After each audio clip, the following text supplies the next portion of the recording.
বৃষ্টিতে জলমগ্ন হয়ে পড়েছে শিলাছড়ি ব্লকের বড়বিল এলাকার বিস্তীর্ণ কৃষি জমি। ফলে ব্যাপক ক্ষয়ক্ষতি হয়েছে বিভিন্ন মৌসুমী ফসলের। স্থানীয় কৃষকদের অভিযোগ, হঠাৎ বৃষ্টির কারণে জমিতে জল জমে ফসল পচে যাচ্ছে, যার ফলে আর্থিক দিক থেকে মারাত্মক সংকটে পড়েছেন তারা। অনেকে ঋণ নিয়ে চাষ করেছিলেন, এখন সেই ঋণ শোধ করাই হয়ে উঠেছে অনিশ্চিত। এই পরিস্থিতি কেবল ব্যক্তিগত ক্ষতির মধ্যে সীমাবদ্ধ নয়, বরং এর প্রভাব পড়ছে বৃহত্তর গ্রামীণ অর্থনীতিতেও। তো মাত্র কালকের বৃষ্টিতে অনেক কিছু বৃষ্টি ঝড় পড়ছিল।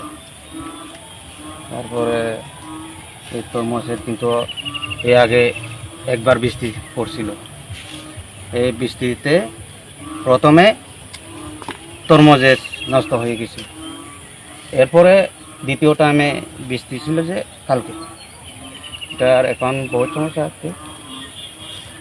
আর ঝিঙ্গা প্রথম হারভেস্ট আমার হয়েছিল, এখন পর্যন্ত সাড়ে তিন কুইন্টাল মতন হবে মনে করো।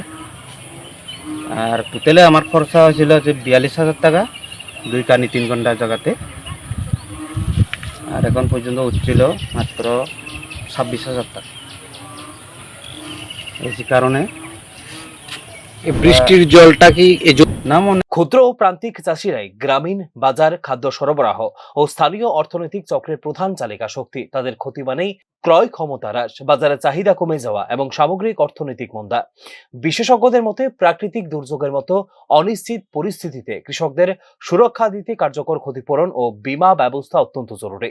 কিন্তু বাস্তবে দেখা যায় ক্ষয়ক্ষতির পরিমাণ নিরূপণ এবং ক্ষতিপূরণ বিতরণে দেরি হয়, ফলে দুর্ভোগ আরো বাড়ে ক্ষতিগ্রস্ত কৃষকদের। কমই ড্রেনও কম তো ছোট, তবে কাভার হয় না বৃষ্টির।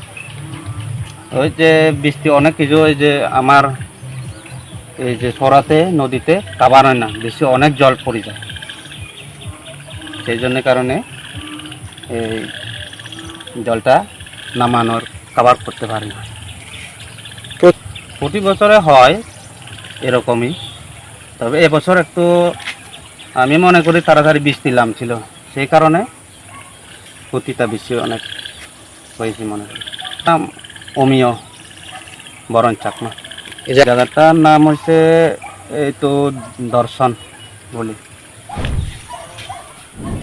এই প্রেক্ষাপটে সরকারের ভূমিকা অত্যন্ত গুরুত্বপূর্ণ। দ্রুত ক্ষয়ক্ষতির সঠিক হিসাব নিরূপণ, সরাসরি আর্থিক সহায়তা প্রদান, সহজ শর্তে কৃষি ঋণ পুনর্গঠন এবং ফসল বীমা প্রকল্পকে আরো কার্যকর করার মতো পদক্ষেপ গ্রহণ করা জরুরি।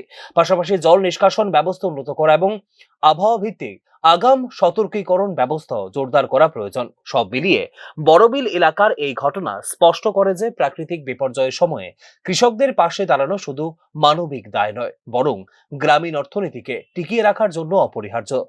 কত দ্রুত ও কার্যকরভাবে এই ধরনের সংকট মোকাবেলায় এগিয়ে আসে প্রশাসন, তার অপেক্ষাতে রয়েছেন ক্ষতিগ্রস্ত কৃষকরা। Bureau report, news now.